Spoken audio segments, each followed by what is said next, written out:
ഇടുക്കി രാജാക്കാട് ക്രിസ്തുരാജ പള്ളിയിലെ ഓശാന തിരുനാളിന് ഒരു മതസൗഹാർദ്ദത്തിൻ്റെ കൂടി കഥ പറയാനുണ്ട്.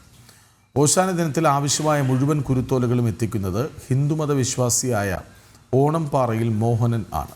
മോഹനൻ്റെയും ക്രിസ്തുരാജ് പള്ളിയുടെ ഓശാന തിരുനാളിൻ്റെയും വിശേഷങ്ങളിലേക്ക്. കഴിഞ്ഞ 8 വർഷമായി രാജാക്കാട് ക്രിസ്തുരാജ പള്ളി ഓശാന തിരുനാളിന്റെ സന്ദേശം പങ്കുവയ്ക്കുന്നത് ഓണംപാറയിൽ മോഹനൻ ദേവാലയത്തിലെത്തിക്കുന്ന കുരുത്തോലകൾ കൈകളിലേന്തിയാണ്.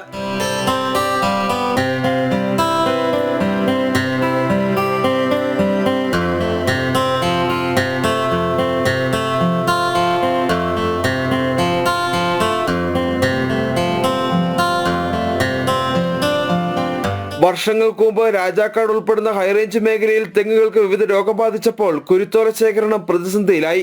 ഇത് മനസ്സിലാക്കിയ മോഹനൻ തന്റെ പുരയിടത്തിലെ 23 തെങ്ങുകളിൽ നിന്ന് ഓല ശേഖരിച്ച് പള്ളിയിൽ എത്തിക്കുകയായിരുന്നു. കഴിഞ്ഞ 8 വർഷമായി ഇത് തുടർന്നു പോരുന്നു.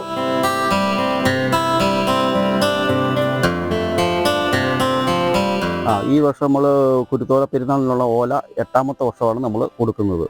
ഓല ഇല്ലാത്തതിൻ്റെ ഒരു ഇതുകൊണ്ടാണ് നമ്മൾ എല്ലാ വർഷവും കൊടുത്തേക്കാന്ന് പറഞ്ഞത്. അപ്പോൾ ഈ വർഷം ഇവിടെ നമുക്കും കുറഞ്ഞു വരുവാണ് ഓല. അതുകൊണ്ട് ഈ വർഷം കുറച്ച് ഉള്ളത് കുരുത്തോല പെരുന്നാളിനായിട്ട് നമ്മൾ കൊടുത്തേക്കാം. 1000-ലധികം കുടുംബങ്ങളുള്ള ഇടവക ദേവാലയത്തിൽ 5000-ലധികം ഓലകളാണ് ഓശാന ദിവസം ആവശ്യമായി വരിക.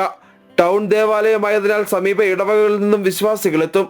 ഓശാന തിരുനാളിന് മുന്നോടിയായി ശനിയാഴ്ച തന്നെ മോഹനൻ ഓലകൾ വെട്ടിയൊരുക്കി ദേവാലയത്തിലെത്തിക്കും. മതസൗഹാർദ്ദത്തിന്റെ ഉത്തമ മാതൃകയാണ് മോഹനനെന്ന് ഇടവക വികാരി ഫാദർ മാത്യു പറയുന്നു.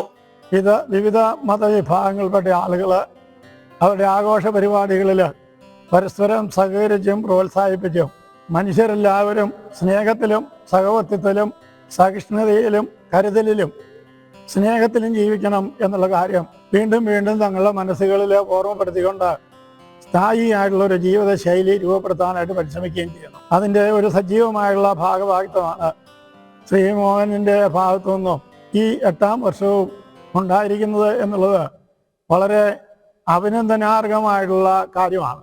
രാജാക്കാട്ടിൽ ബാർബർ ഷോപ്പ് നടത്തുന്ന മോഹനൻ സമീപ ഇടവകയായ ജോസ്ഗിരി ദേവാലയത്തിലേക്കും ആവശ്യത്തിന് കുരുത്തോലകൾ എത്തിക്കുന്നുണ്ട്. വരും വർഷങ്ങളിലും ഇത് തുടർന്നു പോരാൻ തന്നെയാണ് മോഹനന്റെ തീരുമാനം. ജനം, ഇടുക്കി.